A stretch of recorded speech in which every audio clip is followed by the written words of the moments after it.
What are the three for this month? Was it Prisoners, Running Man, and Gremlins? Oh, it didn't start with the intro music. Yeah, wasn't yeah, in. that's weird. Down.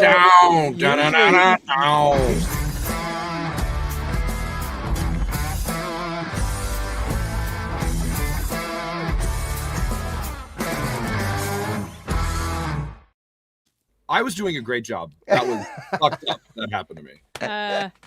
But that's weird. Was it removed? Because I thought it was set in there as intro and outro music for.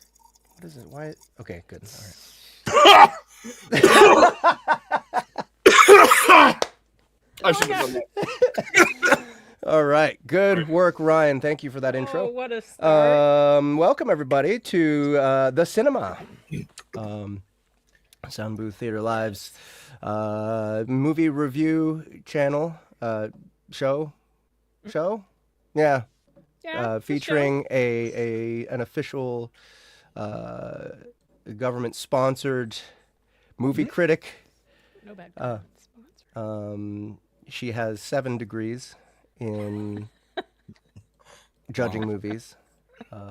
She got 3 of those degrees in a school in Haiti. And at that school, I'm saving up to go to that school myself. They also have an amazing professional gift wrapping program. So, I love this ad lib storytelling going on. What do you Fantastic. mean?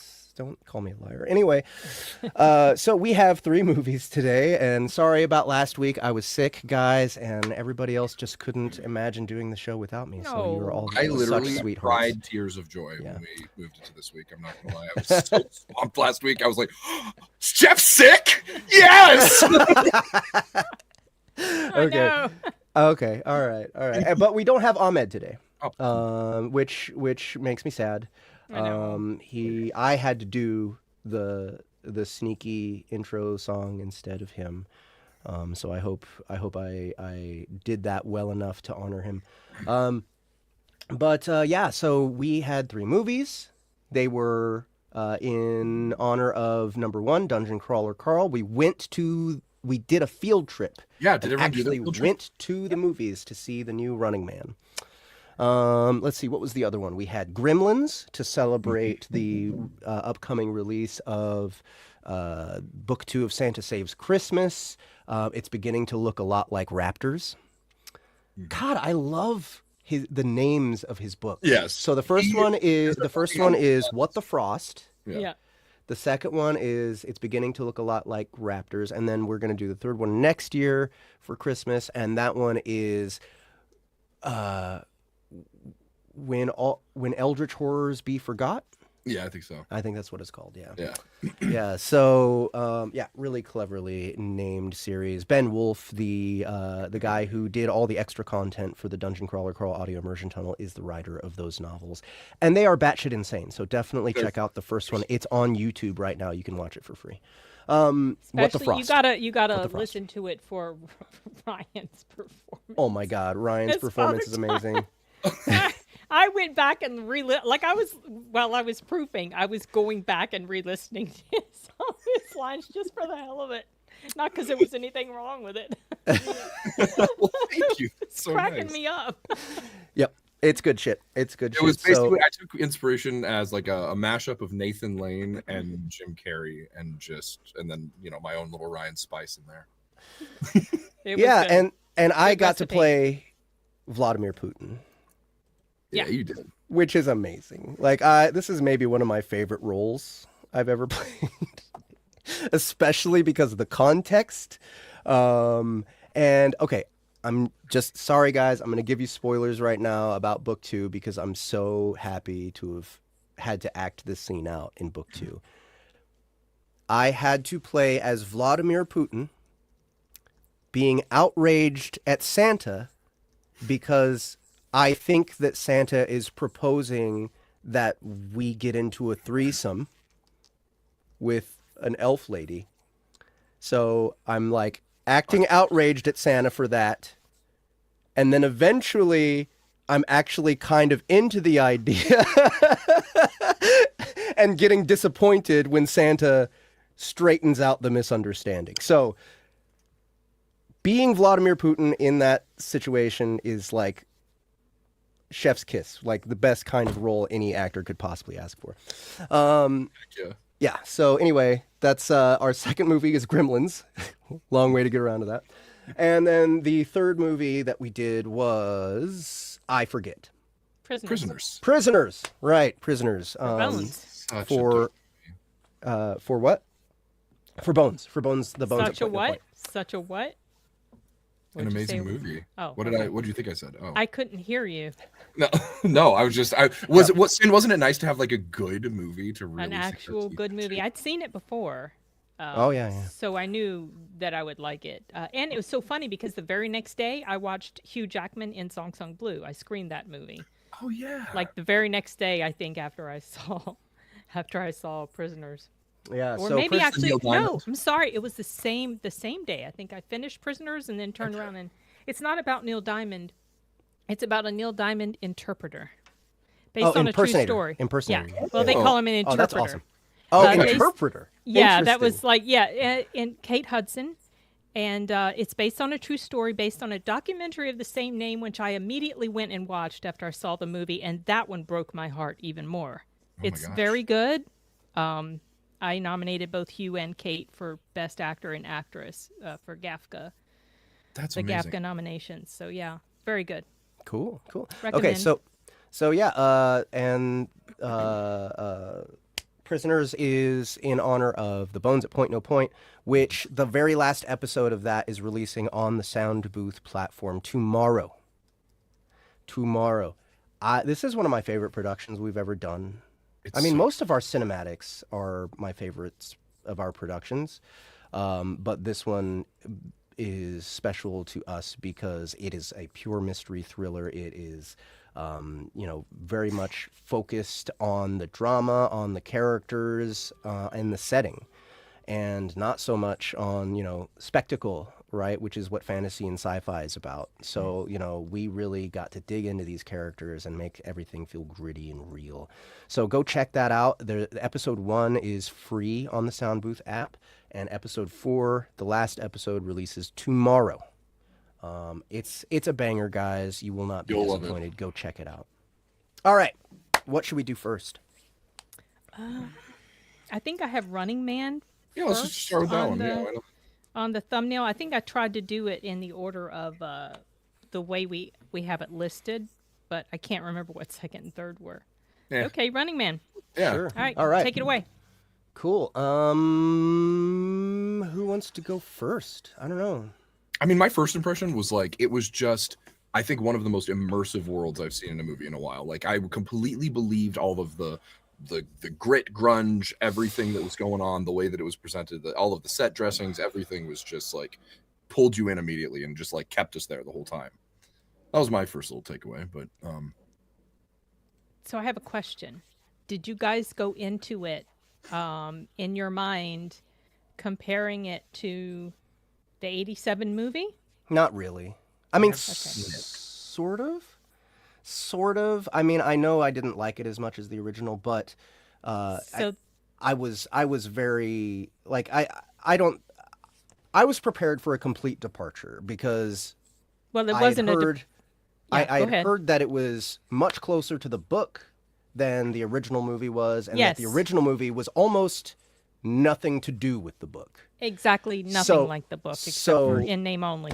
Yeah, so I had no expectations that it would be like the original movie at all. Okay, some people didn't realize this, and they were annoyed because they're like, Hollywood's remaking everything. Okay, chill. This is an interpretation of the actual book this time. Well, yeah. So I would go into these discussions and I would say, just don't think of it as a remake of the 87 movie because that one was an absolutely horrible adaptation of the book. Think of this as just another adaptation of the source material and a better one, a more accurate one. A more accurate one, sure, yeah. Yeah. I think it was better too, though, than the 87 version. I've never been super crazy about that one. Okay. Me neither, but I did like it better. Okay. So, yeah, what else? For me, I don't know. For me, this new Running Man was just fine. It was okay. I don't think there was much about it that I felt was special. as far as action goes, as far as plot goes. I thought it was very competent. It was competently It was a good acted movie, you know. and put together. But I just found that it didn't have very much. To me, it didn't have much character.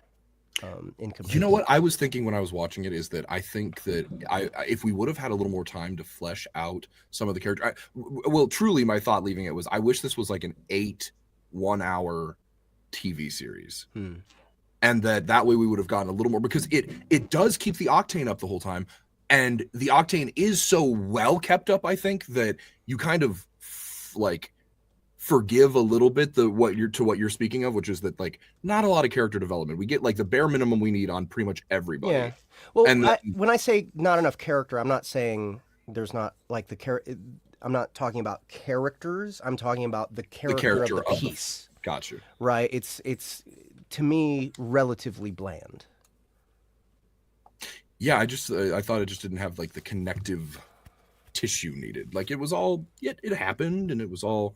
I thought that the action was pretty cool and everything, but like I also think that Michael Cera could have done so much more with his like character. Like it was like I didn't want him to go the cheesy route of like, oh yeah, I'm the crazy prepper, but like he didn't bring a lot to it really. It was just kind of like any of the humor was because it was written into the line, and he, you know, just kind of said his lines. Like he was like, yeah, fine. Yeah. Yeah, I was actually kind of especially disappointed in Michael Cera because I felt there was so much potential with this particular character. Yeah. I thought it could have been really cool, but there's so many random choices. Like, I feel like it was just kind of a joke character that was thrown away. Yeah. Like, and it could have been hilarious. Like, because I love all of what was written into the character is great. I love the way he enjoys watching the traps go off. He, you know, like I like what was written about him. He just didn't bring it off the page. He just let the page do all the work. Mm-hmm. Not only that, but it's just like the kind of writing, and then this happened where it just doesn't make sense with the character or with any person ever. Yeah. You know, like just like his decision. Okay, we're gonna bring him in. It's like I don't know. It just felt like let's just move on. Yeah. That's how I felt like agree. the writer was treating it. I don't remember how that part happened in the book, to be honest. I remember the drinker complaining about this chick not being in here long enough because she was like, I guess the equivalent to Maria Conchita Alonso's character in the first movie, but her presence in here was pretty accurate to the book, so I didn't really have any issues with that. I enjoyed it. Wasn't super in love with it. Didn't hate it. I enjoyed it because I liked that it was a better representation of the book. I remember reading the book after I saw the Arnold movie. I remember I saw the Arnold movie and I was like, oh, yeah. It was just a little too cheesy and silly for me. And then I read the book and I was like, what the hell? This is nothing like the movie. What's going on? And I never forgot the ending to the book. And at the end of the movie, I was like, oh, it looks like they're really going to go there. And they kind of make you think they are, but then they don't. Yeah. Wait. They changed the ending. For the old movie or the new movie? For the ending of the new movie, it's changed from, like, it's very, very similar. Like that final battle and stuff on the plane and everything. And the fight he has with the guy, the hunter, and the injury that he receives in his abdomen. That's very, very similar, but the book ends up completely different. But one thing I remember about that, it just stood out to me, was because they were describing his injury. His guts were falling out in the book. And I was like, oh, are they really going to go? He got sliced in the guts. Are they really going to go there? They didn't. I wish they would have. I mean, I feel like that if they had stuck to the ending of the book, yes, it would have been a huge Debbie Downer. Because, spoiler alert, he doesn't make it in the end. He crashes his plane into the building. But they changed it to give it this happy ending because I think they were going for a larger sort of narrative about, you know, resistance to the system and tearing down the system, which wasn't really, I don't remember that being a huge part of the book, but it was like they made it part of the messaging in this story. I mean, I'm glad it had a happy ending for him because I really don't like to see protagonists die mostly. But I feel like that happy ending this time took away from the impact of what happened to his character in the Yeah. actual story. And something else that was missing from here, even though I am not crazy about the original movie or the first movie, something that was missing was a presence like Arnold. Glenn just does not have it. Mm-hmm. He just doesn't. Yep. He's okay, but he's not the type of actor that's like, oh yeah, he's totally leading man material. I'm so into his, his presence on the screen and everything. Even if the towel came off, I didn't care. Like he's not. He doesn't have that type of presence for me like Arnold does, because I just love Arnold so much, and he was just so unique, and that's unfortunate.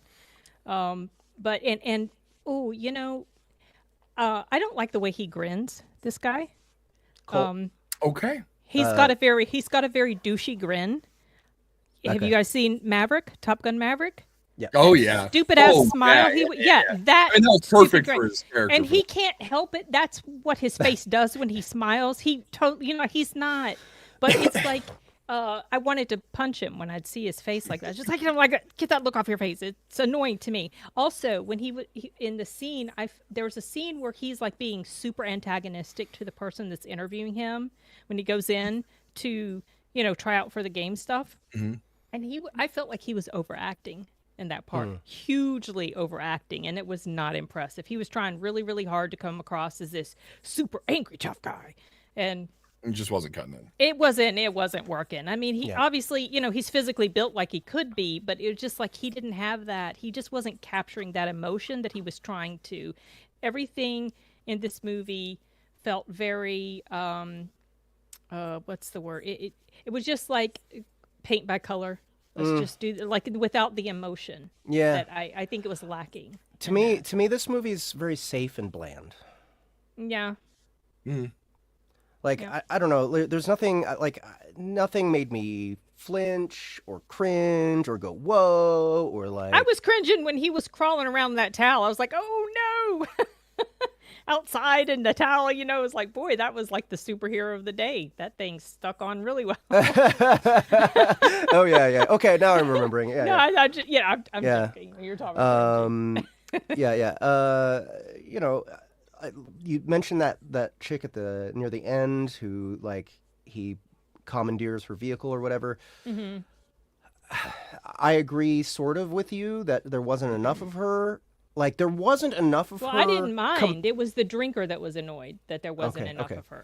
Well, I sort of agree with that in the sense that the movie, the narrative was trying to make her more important.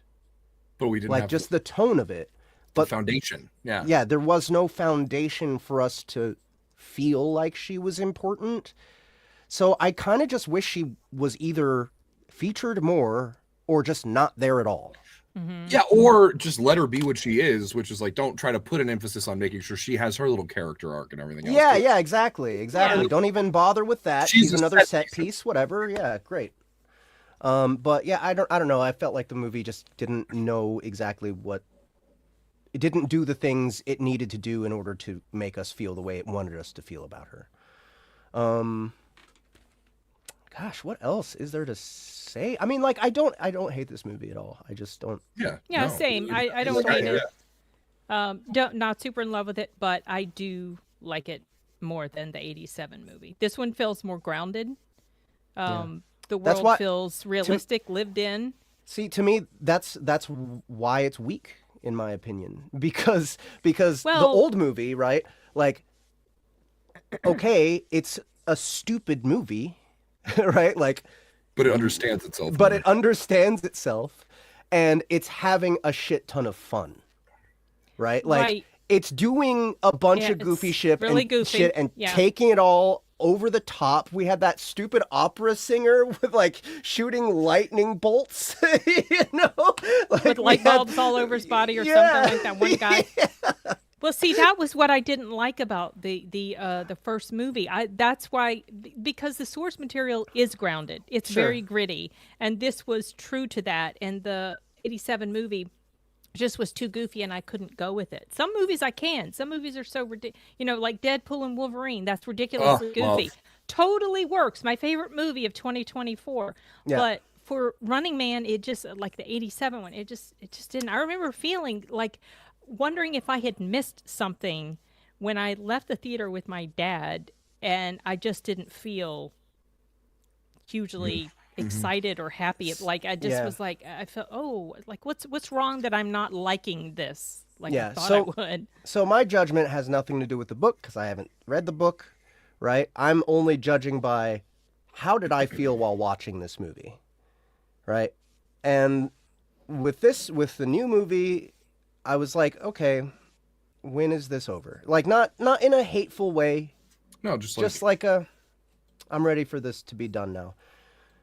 With the original Running Man, it's got this charm to it that like often when you watch terrible movies that just completely commit, there's actual entertainment value to it from my perspective. Like there's tons of terrible movies that I would prefer to watch over this movie because at least I'm having fun watching other people have fun, right?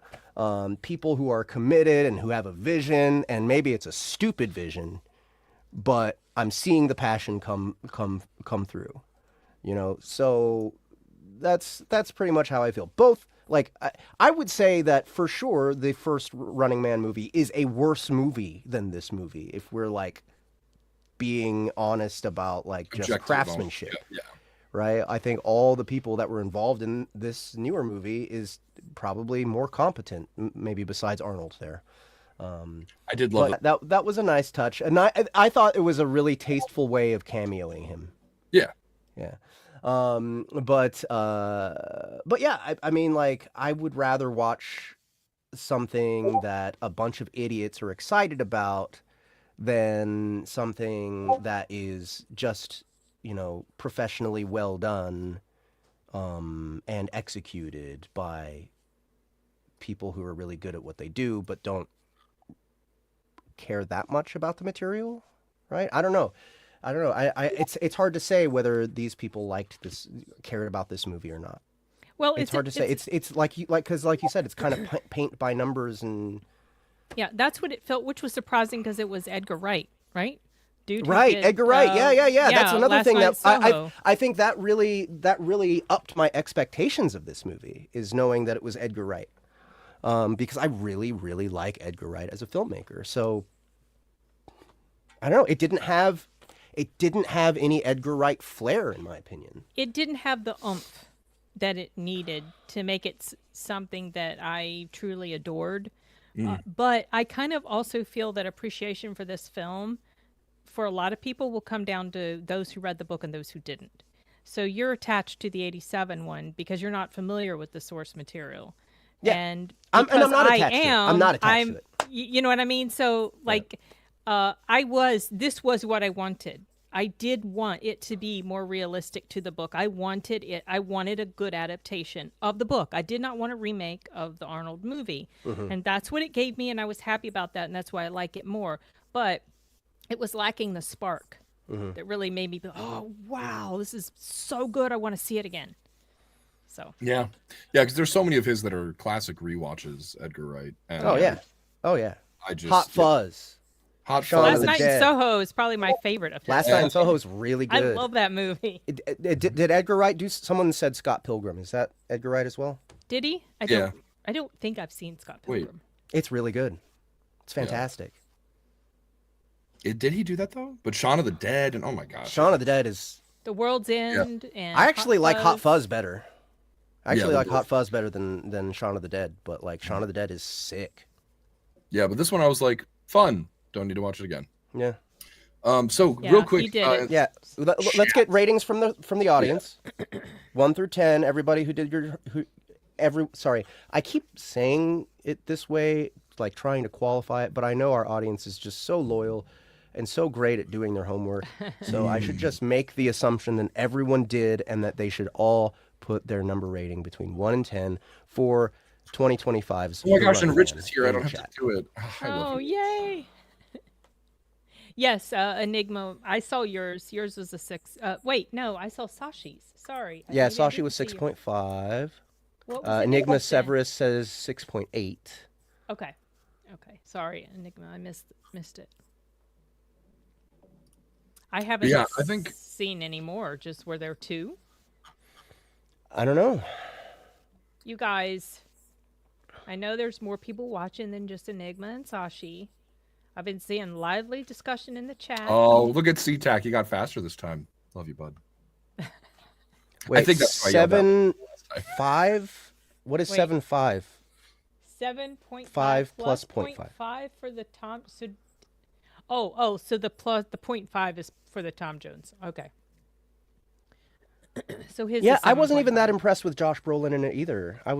I completely forgot he was in here until I saw that mention. The Shining is Insane gives it a 9. Okay. I love that for you. All right.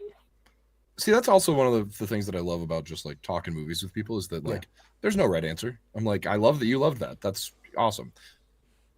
Unless, well, I have certain opinions. Well, but I was. CTAC, can you please clarify? Are we saying you're giving it a 7.5? Or an 8. I'm assuming 7.5. 7.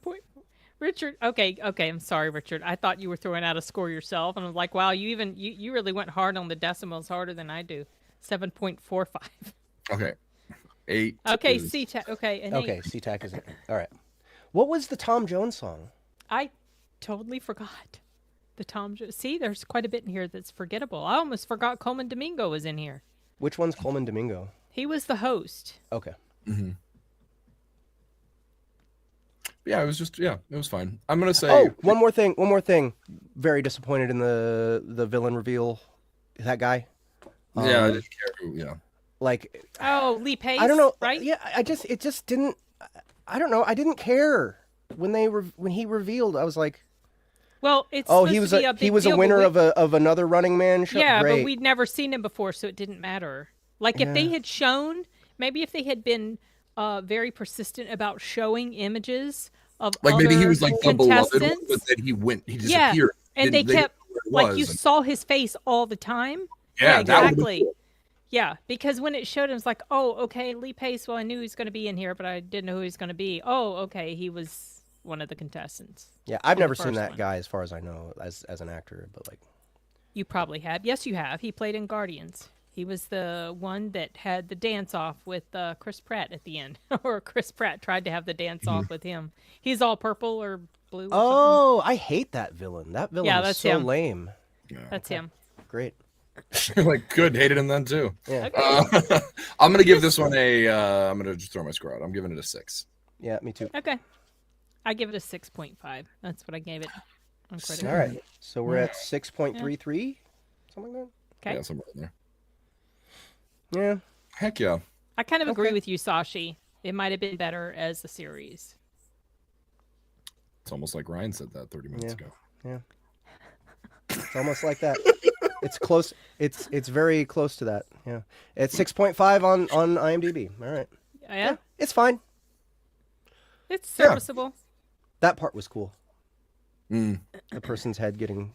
Yeah, I was gonna say I actually like. I know you said you didn't love it. I thought the violence was well executed. I thought that all looked pretty cool. So Michael, what's his name? Sarah? Michael Sarah? Mhm. He was funnier and better in the Phoenician Scheme from earlier this year with Benicio Oh, yeah. del Toro. I really Haven't seen liked his performance in there. Did not see. I Okay. totally forgot William H. Macy was in there too, and it Yeah. see that's like this thing is not super memorable, unfortunately. Well, because you only get like 10 seconds of character from everybody except for Yeah. Glenn. And you're just with him the whole time. But yeah. Yeah. Okay. So moving on. That's the Running Man. All right. What's next? Gremlins or Let's do what the fuck? Gremlins. It's yeah, Gremlins. let's do Gremlins. Okay, so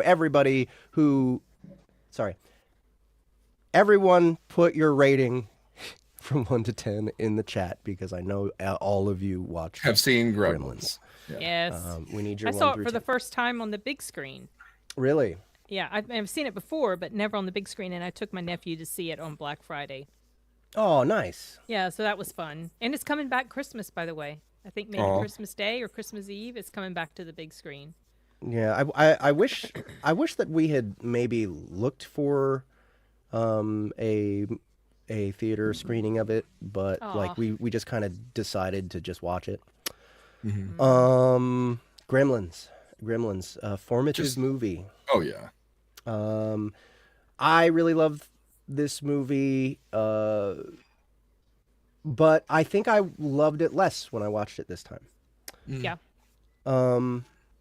There's things about it that are a little hand wavy, right? The script writing. This part's awesome. Yeah, that was the lady getting launched out of her own house. Yeah. I never forgot that scene. Yeah. I loved. There's still so much charm to it, right? I think the score, obviously epic, iconic score. I think that the theme song is iconic. I kind of thought that the rest of the music throughout was pretty whack. I was like, think so? Yeah, I mean, until so when I was first watching it, and then I had to remind myself and like reframe it as like kind of what I said about Sleepy Hollow, in that it's like a great like crossover movie from childhood movies into horror movies for a kid. It's a great one.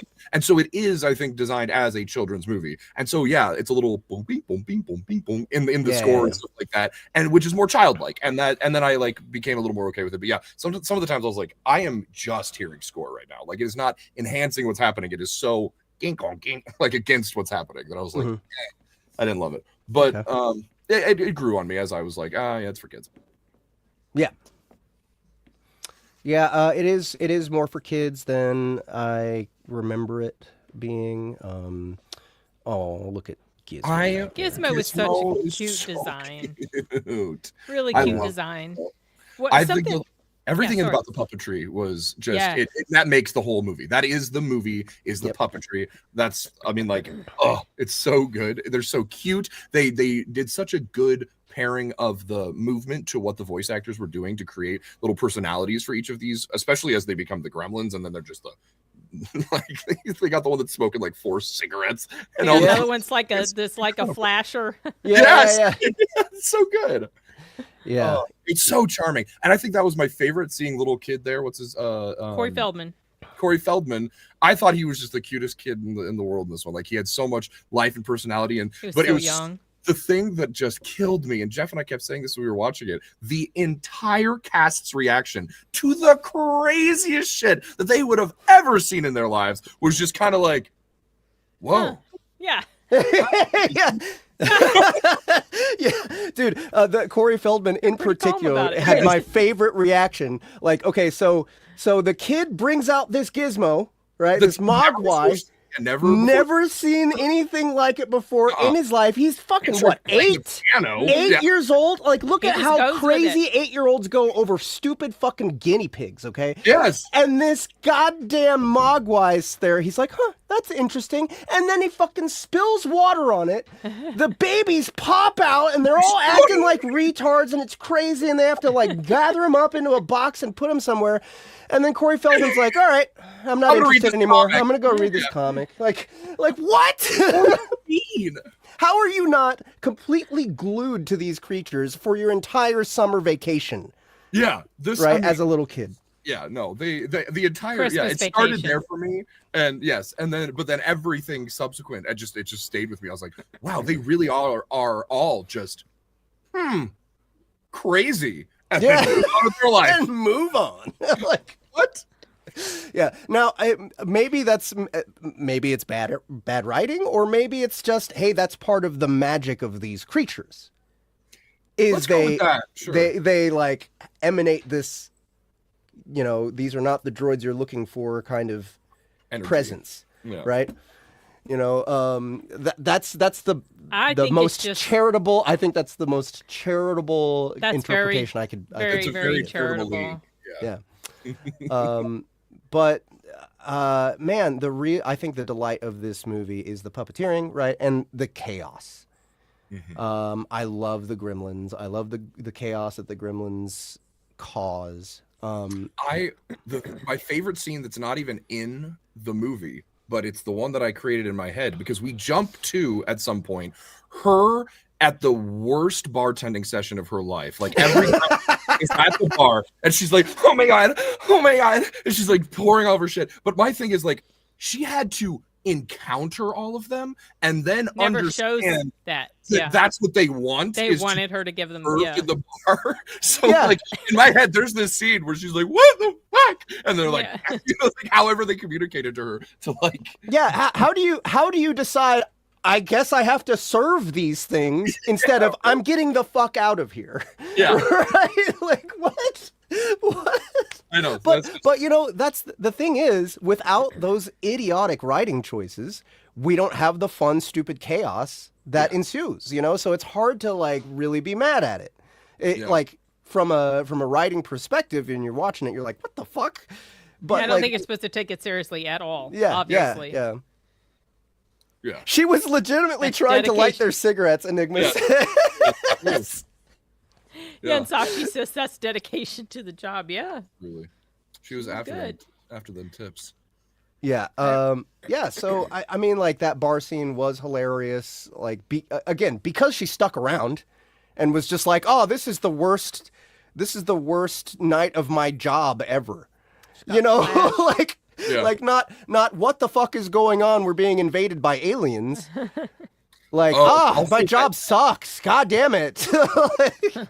That pool transformation scene was so sick. Yeah, that was good. Right amount of light, the dry ice coming up, or whatever they ended up using, but like it just, and then just like that slow pull back, and you see the whole thing. I was like mesmerized. I was like, you don't even have to see the aftermath. You just know it's going to be bad. Yeah. It's so great. Yeah. Someone says, back in my day, we took our job seriously. Yeah. What else about this movie in particular? Everything is so stock, like, and it felt very, I don't know, just all the movies that I grew up with as a kid. It's just like, there's like, I mean, we basically have Elmira Gulch as the bad guy. She's like, I'll get your dog too. Yes, that woman was so over the top evil, and everyone around her was just like, yep, I guess that's reasonable. But they were so scared of her for some reason. Also, that was the worst chainsaw in the entire fucking world. I've never seen a chainsaw that couldn't go through a wood bat in 2 seconds. Right. Poor Stripe, he just picked the wrong chainsaw. Yeah. Well, it was an electric one. Maybe that's why. Oh man, Gizmo's fear was very palpable. Yeah, he was so adorable when he was afraid. So cute. So cute. And last thing I wanted to talk about was I was so surprised at how much of a badass his mom was. Yeah, his mom came out just murking every gremlin she came across. What, 3 or 4? It was so think. Cool. Yeah. She was not fucking around. Yeah. I also just love that, like, where so often like you get like there's the classic like stuff's bad at home, so our child protagonist or teen protagonist needs to go out and explore the world to get away. They had the most healthy whack family ever. Like, it was like everyone just accepted. She was like, well, I'm getting my sludge coffee again. Yeah. Dude, they went completely ham on how awful of an inventor he was. Yes. Like, they filled the entire house, and 20% of the film is them using inventions that don't work. Yep. Like, seriously, they just stuck to that joke over and over. You know what? And somehow I never got sick of it. It kind of ties into like him being a really bad inventor, creating these things and then, leaving them with people. And then there's like all this destruction that happens because of it. Enigma makes a point that I think is pretty funny. And it ties in with that. He said the fact that the father was the one who brought the little sucker and did not experience any of the chaos is hilarious. Yes. He was at his convention the whole time. Like, truly, that man just leaves his family in the wake of his poor inventions and poor inventions. And they're just like, oh, Dad. Oh, that's So, yeah, that's some really great shit. But, like, I don't know. There's just something about it that just doesn't quite execute today for me, and I think maybe it is because it does aim for a younger audience. Yeah. But there's still so much to enjoy. Yeah, it's still enjoyable. Yeah, sure. Get it. You guys got anything else? And do we have any more numbers in the We chat? got a few earlier. I think Rich has definitely been keeping up. Okay, thank you, Rich. Yeah, I'm gonna go with an 8 for this one for me. Oh wow. Enigma, did you already answer earlier? He gives it a 7, but we had some other scores come through. I thought I saw a 9. And then there's an 8.5. Okay, Enigma's a 7. We got Sashi with a 7. And we got an 8.5 for SeaTac. No, I didn't see a 9. I'm sorry. 9 was for the first movie. Sorry about that. You dolt. Oh, Okay, this was 3? your first time watching it? 3 ratings?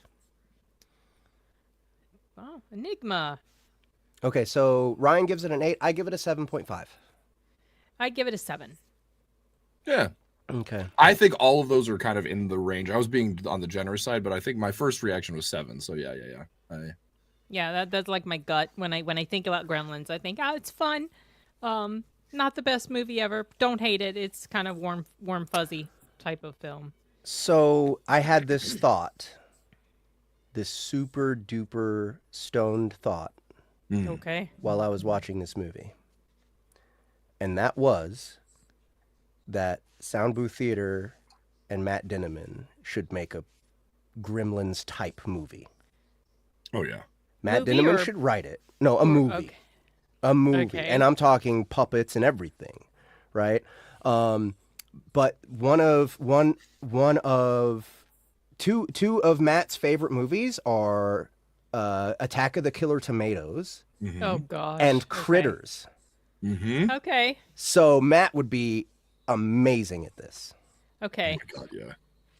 You should text him this. I should. I legitimately think this is a good idea. As stoned as I was, I revisited the idea after I woke up, and I was And you're like, like, no, this still is still good a great idea. And Matt's okay. And so the reason it'll work is because Matt's a really good writer. Yes. Mm-hmm.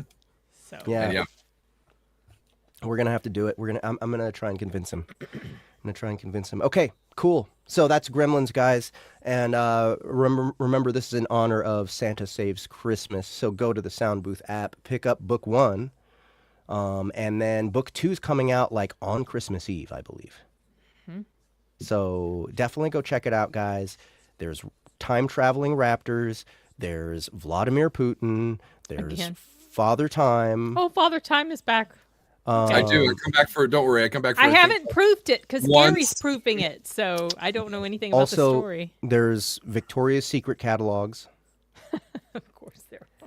Are. So you can't miss this. You can't miss this series, Santa Saves Christmas. Go check it out on Soundbooth. And also, I would say it's appropriate-ish for kids. Like There's I no would. cussing.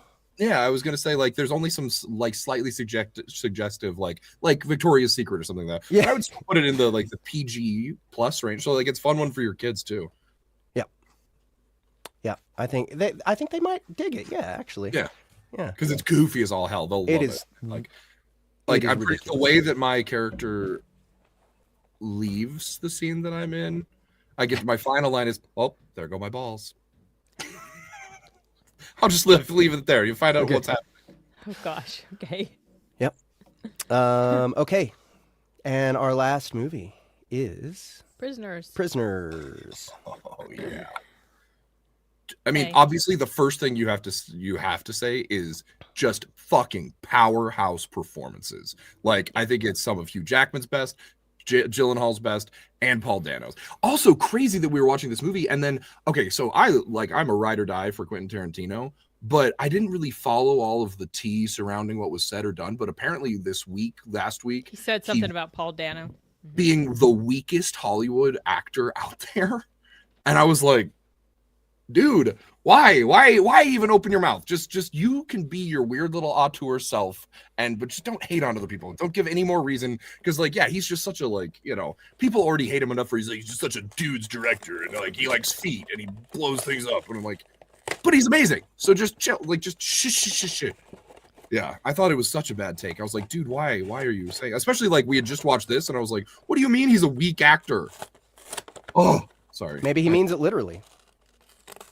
He's like, yeah, outbench me, bro. No, I mean like he plays all these pathetic kind of. Okay, yeah. No, I don't. Well, I don't know. think. I His think he breakout- meant it as an insult. Now, I haven't read the full quote. I haven't seen the full wherever it was he said this, but I've heard about it. Dano's okay. I thought he did really good in here, and when I saw him in the Batman, I thought he was best before the mask came off, and then I was thoroughly unimpressed.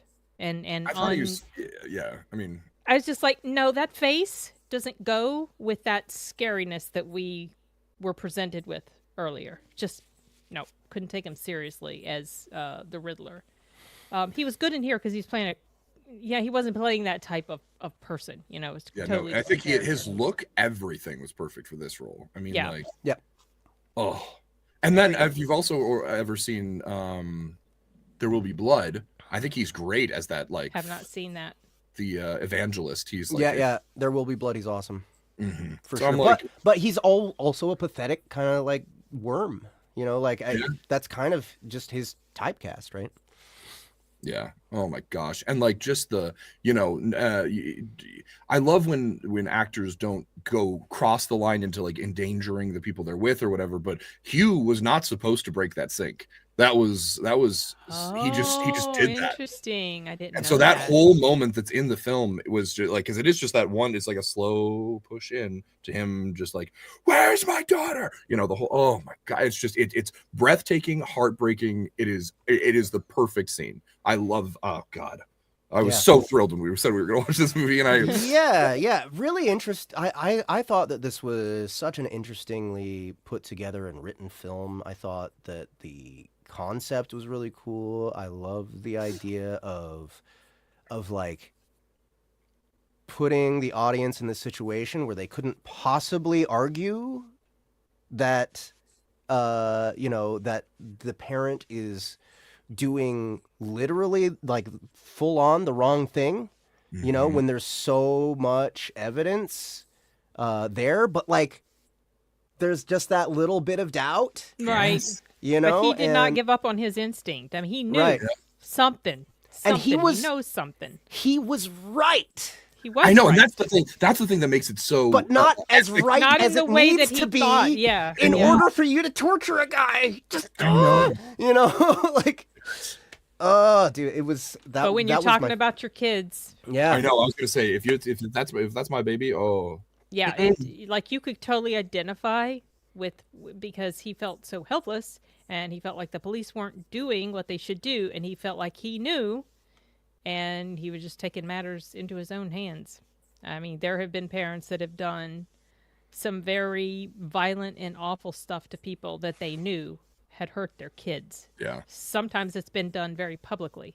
Oh yeah, there was a famous case of like I think it was like some sort of karate instructor that was like molesting a kid, and very famously the guy's getting taken out of the airplane and being transferred somewhere, and the dad comes up and pops him right on live TV. Yep. There's also another one. And it's like, fuck yeah. Yeah. There's I'm also sorry, another one. Did you see the one where this guy, same sort of situation, the guy's being taken down the hall or wherever he was, and the father was at the phone? Oh, that's the one. That's the one. That's the one. Okay, I thought. Okay, the way you described it made it sound like it was outside somewhere. No, I think I said he was getting off a plane, but I meant like he was in an airport. And yes, yeah, it's that. They just took him out. Yeah. Because I mean. But I also, I don't think he got any prison time either. Thank God. Like I don't know because I don't know enough more. about that story. I'll have to look that up, but yeah. I think that this movie so captures that desperation and that the slow reveal of their terror as they realized that their kids were missing. They were able to capture. It felt like we didn't skip a moment of time. We're watching it in real time. time. Obviously, yes, I was like the way that it's like and the mom's disassociation and reliance on her meds and everything, and the way that every character handled the situation was just so believable and heartbreaking. And I mean, oh man, I loved the way that the black couple were involved in this, yeah, the father gets roped in by Hugh Jackman, and he's doubtful about it the whole time, right? And then he finally tells his wife, and his wife's like, okay, yeah, let's do this, right? Well, but the then wife she at gets first, there, and she's yeah. like, but we can't do this. Like, this has to happen, but we can't do Well, so we're like, gonna let him do we it. need to let him, you know? Yeah. And it's just like so realistic. You know, I know. that- This is like, I think, one of my favorite character studies of a movie Yeah. ever. Like that, it's just like, yes, the plot's great, but it's really just when you look at all the characters and how they fit together and the decision. I mean, it's just so intricate and beautifully written. It's crazy. I just, and then there's that whole other pedophile guy that's like trying to emulate, which I love. David that, Dasmalchian. Who Well, also was he an okay? How did that Was work? he a pedophile? I don't remember. I know the priest he was. he was but- also another victim. He was a and victim. Right. He was like recreating. Anything- Hey, box office. Yeah. How you doing, bud? He was trying to recreate it, but I don't remember. It was Yeah, like so- there were pedophiles all over the place. I was losing track. I don't know which Everybody kid was. Well, they scatter when you turn on the light, so. Well, this was very plot heavy. Yeah. And I like how all the pieces fit together. But upon a rewatch, I found that the motivation of the people that were behind these abductions, it didn't ring true to me. And so that's why it's like I really enjoy this film and how everything plays out. But when parents lose their kids, they don't generally have an idea. We're going to go kill other kids to create demons in people. It's just like that was not realistic to me at all. I don't know that that's. I don't think it ran. It was. That didn't feel that way to me. Yeah, It I didn't felt feel like, that way totally to me. did. It totally did for me. Like, hold on. Who is it that you're talking about? the grandma or the elderly woman. The actual The person. aunt and her husband, who was found dead in the priest's basement or whatever, they had been super religious. Their child died of cancer. They're mad at God, so they start kidnapping and killing kids to turn the parents of these kidnapped children into demons. It just like to me that just didn't ring true. Like I think it was enough for me because I'm like, I understand, because honestly, what we're not seeing, there's a whole. I think Villeneuve could have done a whole other movie just on the terror and horror of that family losing their kid and evolving into these. But like, I think it's all left for the assumption, because like we see that people do crazy shit when their kids are lost. Yes, Maybe but I don't know. Killing Maybe other innocent children just is like I don't know. Maybe maybe that was what they said. Maybe that was what the killer's story from her own mouth was. But I didn't get the sense that was worth listening to. I got the sense that these were just really fucked up, malicious people who, and this was just kind of the thing that gave them an excuse to start behaving this way. Well, they weren't that way until their son died. So what I'm saying is the motivation that supposedly drove them does not feel organic and relatable and believable, like at all. Not relatable. You don't relate to people like that, but it just doesn't fit at all with why people typically take children.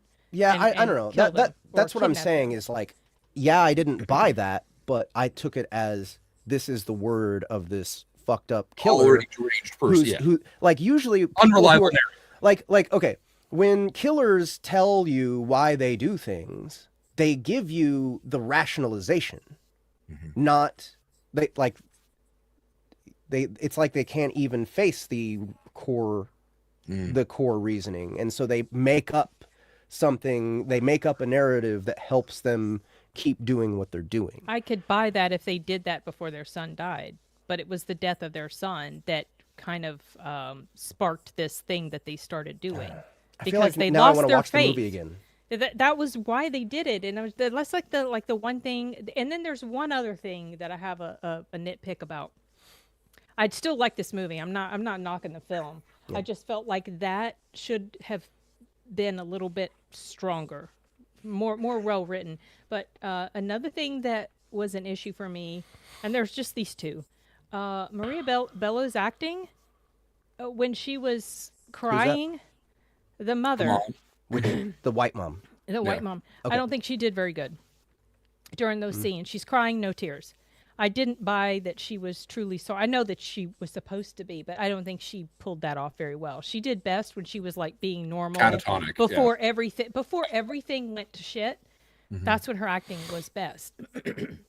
When the kids were taken, and she would be having these crying fits. I wasn't buying it. I bought it. I don't think she was very good. In other words, I feel like she was the weak link out of all four. She was it was catatonic, and I also assumed, like, you know, once you have sobbed and sobbed and sobbed, you can dry. I didn't feel so much as like, oh, I'm watching an actor fake cry, as like she is exhausted from all the previous tears and just everything that she's gone through. She's just, this is all that's left. Yeah, but also she wasn't a terribly important character. Yeah. So I didn't notice if she didn't pull off what she needed to pull off. So, it just, Viola Davis's acting is so much better.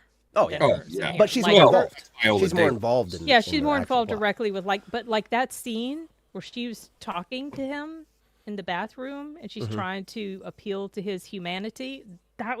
She was very, very good. Oh my gosh. Yeah, beautiful. Yeah. Yeah, I want to talk about Paul Dano a little bit too, because I like not just him as the actor, but I just thought that the character himself was so interesting in the way they executed making us think that he was the killer, right? Like someone mentioned the part where he picks up the dog. Oh yeah. By the leash. Yeah. Right? And you know, like that was the moment for me that I was like, oh, he's showing off and he's teasing Hugh Jackman. But I don't, now that I know the whole, that's the thing is, I don't think he did. I made that mistake, and I think maybe the film wanted me to make that mistake. Misdirection. Yeah. Oh yes, exactly. Yeah. Oh, absolutely. That was 100% the intention. Because also, yeah, we're just watching the way that people end up years later dealing with abuse, and especially sexual abuse, and Enigma said something really good. He said Dano was a victim who has forgotten who he actually is. Yes, meaning he had given up on being found or rescued. Right? It was like this. What do they call it?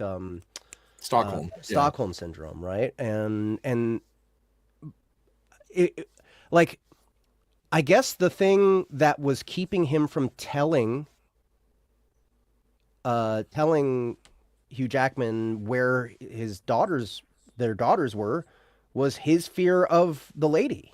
That's what I think, right? Too. Like, no matter what torture Hugh Jackman put him through, he's been through more torture than that from this lady for a much longer period of time. So that's what makes that part believable. And it's so interesting how well written that bit is. How well written that character is. And the things that he says, right? Yeah. They didn't cry until I left. I left them. Until I left them. Oh, well, that's because he was the only person in that house that presented any kind of safety to them. Yes. Right? So, but in the moment, it does seem like something that, he's another gloating. Meaning. Yeah, it's true. So it's just, God, I think that character is the crux of what made this movie really work for me. So Jake Gyllenhaal, when I first watched this movie, and I had forgotten that I noticed this, but I was getting really distracted by the twitch that he had with his eyes. He's always he was blinking. Really yeah, and I think the very first time I saw it, I was like, wow, I never noticed that he has this twitch. But then, I looked it up. When I rewatched it, I was like, does he have this twitch? Really? Does he have this tick in his eye? And looked it up, and no, it was just the mannerism he created for that character. The intensity of, very well, also because he was damaged in some way himself, and you only know little bits and pieces. You don't know the full picture. You just know that he was. But one of the most intense scenes in here for me, not counting like the torture scenes that are happening with Paul Dano's character, but that scene where he's trying to get the little girl to the hospital. I don't know, chase scenes don't usually it's not really a chase scene, but he's driving madly through traffic and he's drugged or he's hurt or whatever because he's been shot in the side of the head. That scene always gets me. Yeah. It's just like, wow. But that hospital can't get here soon enough. I know. I almost feel like it goes on a little too long, but I like they earned it. They earned it. Yeah, So I'm not yeah, gonna complain about I it. agree. It's I don't feel like it went on too long. Except if you say it in the sense of I was in pain. I wanted it to I be, wanted it yeah, to I end. wanted it to be over. There are movies like that are so intense that I'm ready for it to be over. But that's not. I'm not saying that in a bad way. It's just it's so gripping. Yeah. That I get so wound up, and especially if I'm in the theater, it's not like I can pause it and take a breath. I did that with Extraction a lot. You know, pause it. Whew, this is getting a lot. But some you can't, and it's super super intense. I also appreciated that like the whole like you know, as you realize there are these mazes or whatever, that it never becomes like they have to solve it or anything else. It's just that it's this crazy person that created this thing, and you know I loved that it didn't go down like an Indiana Jones route, you know, where there's like a whole like or like, you know, sleuthing it out. I'm just glad that they left it as it was. And also just such an appreciation for this is I think Denny's like smallest scaled film that he's done, and because he's so known for these fast, beautiful, like could, you know, hang it on your wall imagery. Yeah, what was it? What are the other things he's done again? Arrival, which we watched a while back, the both Dune movies. And Arrival. He's done actually 2149, Blade Runner. Yeah, that's right. He did the Blade Runner one. That's right. But they're all these big, gorgeous things, and like Sicario, y'all. Sicario. That's the second bit smallest. So I think that's my favorite favorite of his. Oh, you haven't seen Sicario? You would love Sicario. I have not made it through Dune without falling asleep. I'm not crazy about Dune, but it's just because I don't like the source material. I like the source material doesn't do anything for me. So I adore Dune. I saw it twice in theaters. I completely am not going to argue with like the pace or whatever, but I think that it's filled with so much. Like, yeah, I can understand. Oh, it is, but it is so good. But this, Box Office Brawler said, this is Denny's best film. Fight me, and. Okay, so Jackson, have you seen Sicario? Because there's a lot of movies you have not seen, my boy. Watch Sicario and then let me know. But I think Sicario is my favorite. Arrival for me. Arrival is in my top. I think I just answered my own question. Arrival is better for me than this one. But I mean, they're both. It's just like comparing. I like Arrival, but I like this movie better for sure. Like a lot better. I like this movie more than Arrival. Arrival is good, especially. The messaging that I take from it, I appreciated it, but it's so slow paced. It's so cerebral. It's just Dune is too big, and I don't really care. And it's beautiful to look at, but I'm not invested in the characters at all. Prisoners definitely one of his best for me, and Sicario. I think those two are absolute. I also have trouble watching Timothy Chalamet. Timothy Chalamet does absolutely zero for me. I don't even care to see Marty Supreme, even though I've heard it's great, because Timothy does a big nothing. To me, with Timothy, it's like I can recognize he's got talent, but he's not making that emotional connection with me as a viewer. I don't like. If I see a movie and he's the lead, I'm like almost automatically not interested. Yeah, me too. Interesting. I started out watching him on his big breakout, which was Call Me by Your Name, which whether you connect with the source material or not, which, you know, I did a lot, you know, growing up in the closet and everything else, and it was just like, but he is brilliant in that. He was only like 19, 20 when he did it, but my God. He does look like a poodle. Yeah, no. Yes, he does. I never made that connection until Amanda said that. But yes, that's what it is. I don't think I've ever seen him in. I saw him in Bones and All. I didn't love him in that. He was fine. I mean, I don't watch him and I'm not like, oh, he's such a terrible actor. I'm just like, yeah. Same for me. He's Dune 2. He really breaks out of his. He seems very disconnected from the material. Like he's not really channeling it. Like he's not really becoming this thing that he's acting. He's doing a good job at acting, but I'm not convinced that he is this thing. In other words, it's hard to, and I know I'm kind of in the minority. Probably a lot of people really, really like his work, but I'm just like, meh, so meh. I mean, honestly, I think it's just his look for me. It's just there's something. Maybe. there's something. I think he just seems so soft to me that I just don't want to watch him. I don't know what it is. He I don't know doesn't what it have is. magnetism. He doesn't Yeah. have on-screen magnetism for me. You know, like a character like Arnold does, or even Hugh Jackman. He just doesn't have that screen presence for me. Maybe that's a better way to describe it. Okay. Yeah, sure. Maybe. Okay, so how many ratings do we have in the chat right now? Have you guys all? Put in your last minute ones. If you've already put it in there, Rich has already got it, so you don't need to repeat. But if you haven't put it in now. You have no one? Oh my gosh, people! No one rated this movie. Y'all, you got to see this one. Oh. You guys I know you guys. didn't do your Sure, homework. Jackson, if you're still here, you love it so much. I'm gonna assume you're gonna give it a CTAC 10. CTAC gives it an 8.5. 8.5. Okay, Jackson might be gone already. Enigma gives it an 8. Okay. Yeah, I'm giving this I know. movie- Sorry, Sashi. You can't even like use a VPN and go sail the high seas or something. Yeah, get yourself a VPN, my guy. I'm giving this a 9.5. Really? On So It Was Prisoners, starring Hugh Jackman and Jake Gyllenhaal. I'm gonna give this one a 9. I give it an 8. Okay. It's Okay. not something that's highly rewatchable to me because it's Oh, so. this is I don't know. I want to watch it Painful. like right now. Fifth or I want sixth to watch it again You, right. you go right on ahead. Yeah, I was gonna say when you said you wanted to watch it again, I was like, twist my arm, dude. I mean, I would rewatch it if I had to, but it's not. You know, it's not like fun because it's so heavy.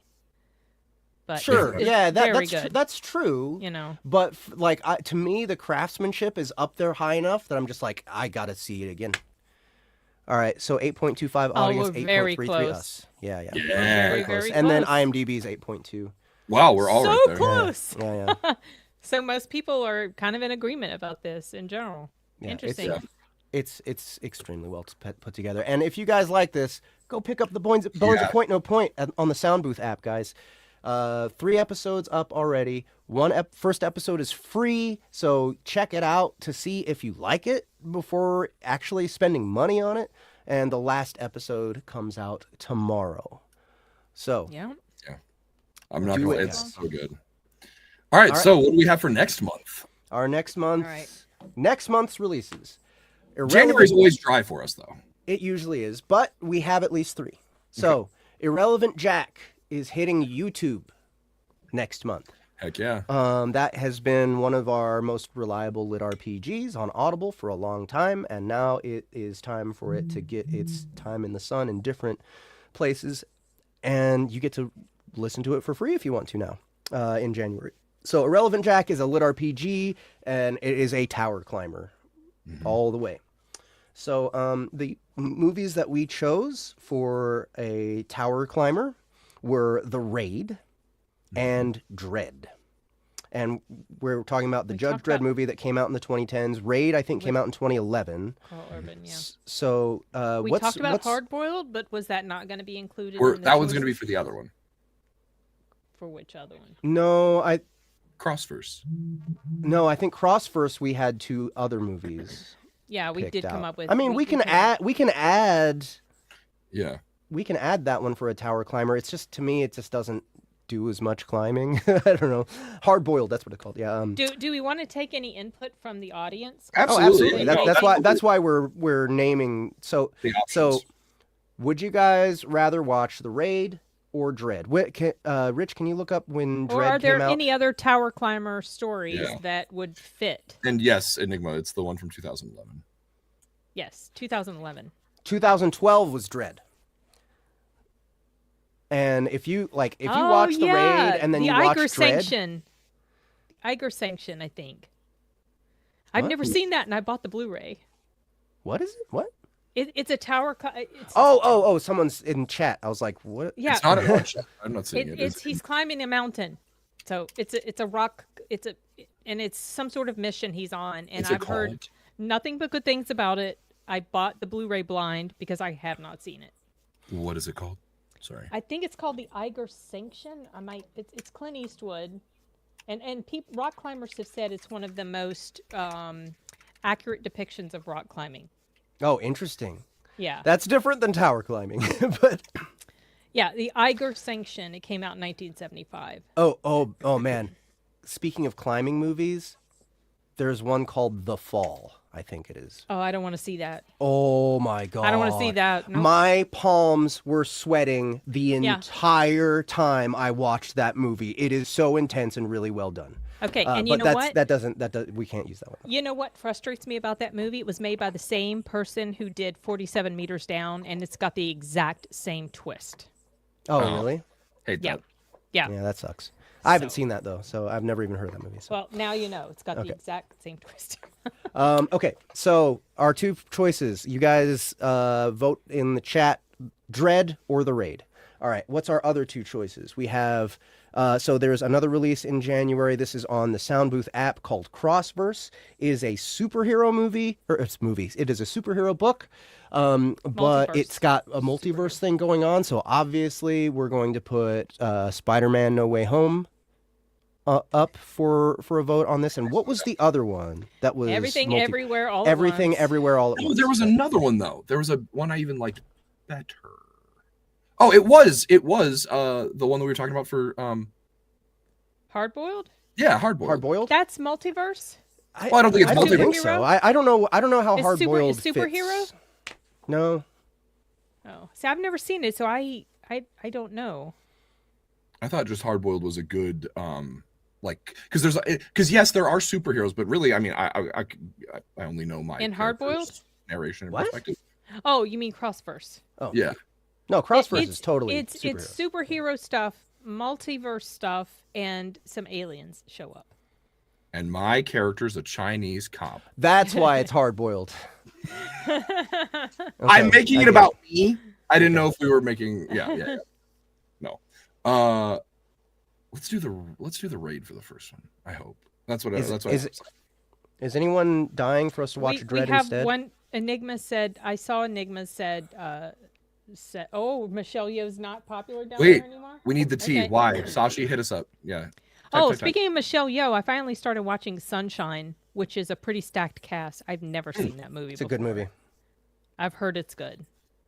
I totally didn't realize Chris Evans was in it. And also, all the other people that are in it. Woof, she's the worst part of Wicked. Who is? Michelle Yeoh is the worst part of Wicked. Which one? Who can we bring up Michelle Yeoh?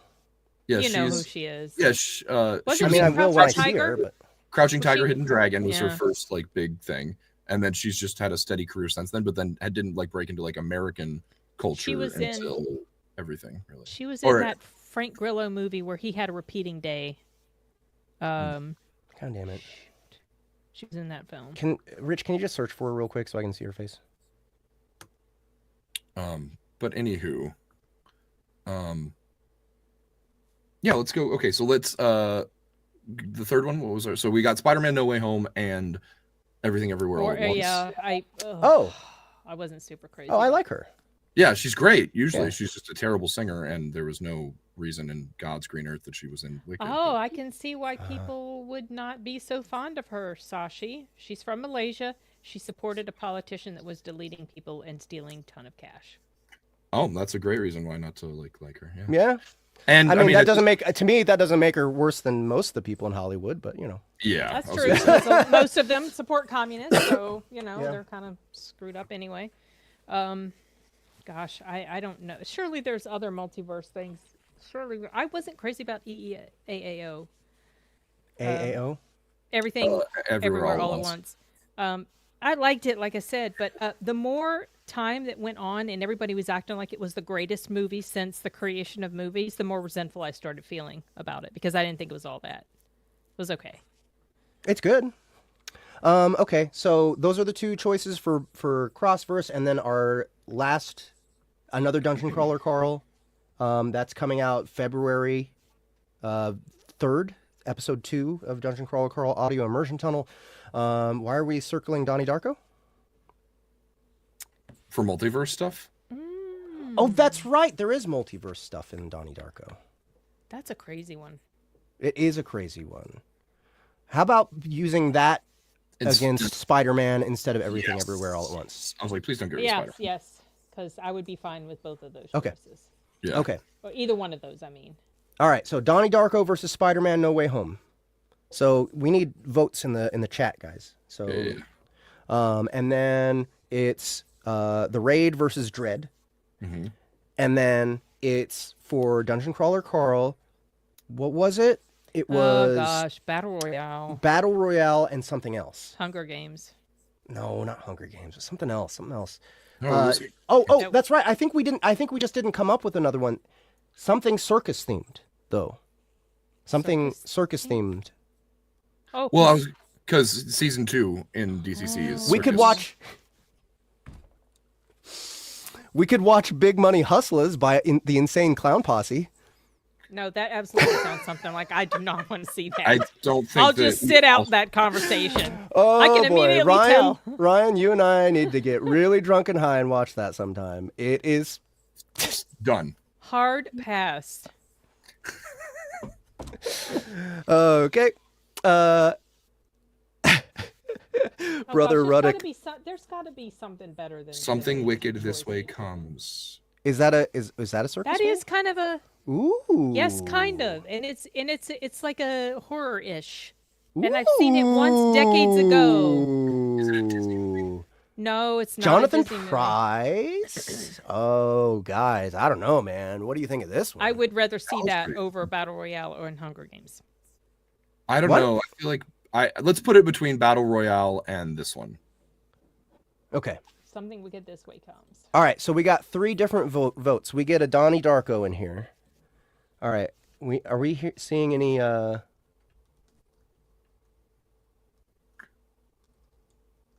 Someone voted for Raid. Yeah, I've seen. Oh, I know I've which seen one you're talking about. one Enigma. thread. You're talking about the Guillermo del Toro movie that came out. Pretty sure that's the one you're referring Pan's to. I Labyrinth? have very, very dark, sad Pan's memories. Labyrinth? So no. It was about it had Kate Blanchett and Bradley Cooper. Nightmare Alley. I have super dark feelings associated with that movie because I watched that right before Little Scooter had to be put down. Rich, So, are you taking? I don't know about that one. Are you taking these votes down? We got another Donnie Darko here, and a Something Wicked, and we got another Raid. We have at least 2 raids, right? Yep, and we have 2 Donnie Darkos. Oh, okay. No, no, don't apologize, Enigma. It's just, I don't know. When I think of that movie, I think of Scooter immediately because those were pretty dark days, pretty sad days. But interestingly enough, the King's Man, the one with Ralph Fiennes in it, I was watching that the day Scooter passed. And he had a seizure while we were at the theater, and we left the movie early. I don't have the same weird emotions attached to that, and it might be because the subject matter of Nightmare Alley is so dark, and it just kind of like adds to it. I don't know. So we got the Raid.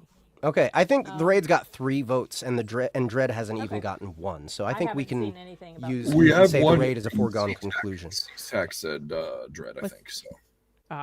Okay. Did yeah, I think C-Tac say Dread? Say Dread? I think it's been No, outnumbered. C-Tac said Donnie Darko. He said I'm sorry. seeing- I'm sorry. Yeah. C-Tac said no. C-Tac didn't even. Yeah. 8:13 p.m. He said Dread. No, you're right. You're right. I have a terrible habit of being right.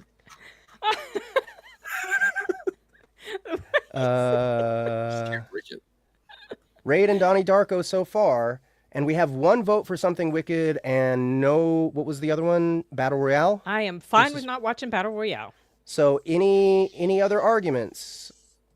I feel Or like anyone else want to vote for Something Wicked or for Battle Royale? Sorry. What were you going to say, Ryan?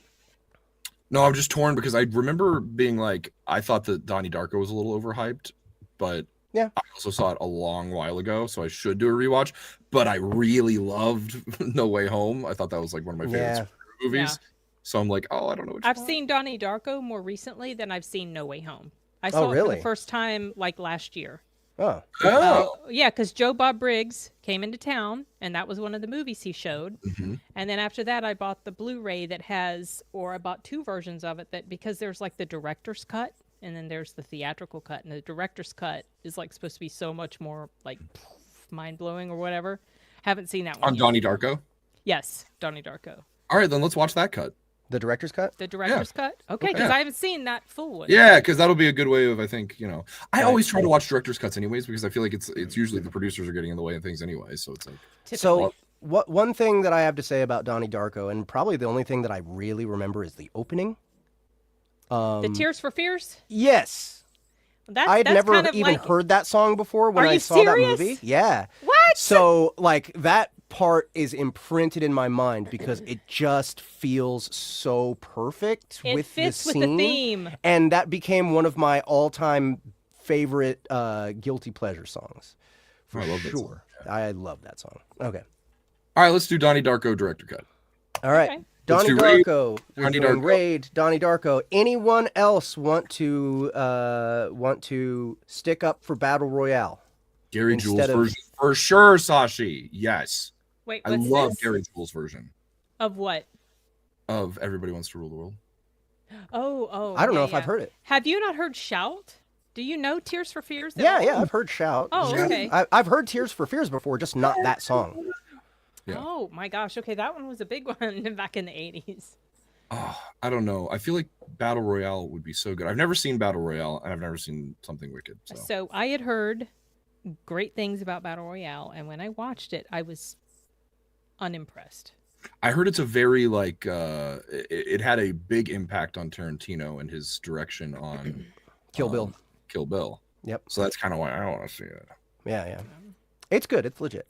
But I'm honestly a little more intrigued by Something Wicked This Way Comes. It's been So- decades since I've seen that, and it's Oh, only so you been a have seen few years. I Yeah. have, but long time ago, and I don't remember anything about it. Just I have like a basic vibe in my brain, but I don't remember details. Okay. So Going it'd be once. like I'm watching gonna it. put my vote on Battle Royale. Okay. Well, Jeff and I are out. So we're 1-1, and then with us it's 3-1. So you're fucked, Ryan. Put a pin in it, Ryan. Maybe one day we'll come back to it. Oh, you think we'll ever come back to DCC? No way. Oh, never. I think this is like DCC is going to be around forever. All right, guys, we got our 3 pieces of homework and what they are set up to promote. Irrelevant Jack is being promoted by The Raid. Is there a subtitle to that movie? What do you The mean? Raid Redemption? Is that it? Redemption was the second one I thought. Or Was it? Let's see. Hold on. There were 2. I have not seen the second one. Have you? I have not seen the second one. Released No, as I'm- The Raid Redemption in the United States. Okay. Yeah, so I'm pretty sure. Yeah, we're good. All right, so The Raid Redemption, if you're a fucking Yankee. All right.